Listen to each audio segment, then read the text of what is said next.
বাহ, গ্যাস খায় না? কী রে তুই গ্যাস? হ্যাঁ হ্যাঁ, ওটা খাবার নে, ওটা নে। হ্যাঁ, থালা পুরো তো কামড়ে খেয়ে নে। সে ভালো খাবার হলে যেরকম বলতো না, থালা চেটে কামড়ে খেয়ে নে, ওরকম একটা ব্যাপার হয়ে গেছে। নে, নে। ওয়াও, ঝুড়ি। টুকি, টুকি, নে।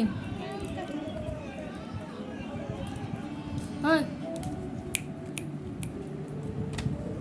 ঝুড়িটা কিসের? ঝুড়ি খাওয়ার জিনিস না। ঝুড়ির মধ্যে ফল এনে দাও, তখন খাবি। এনে এটা পরে বসে থাক।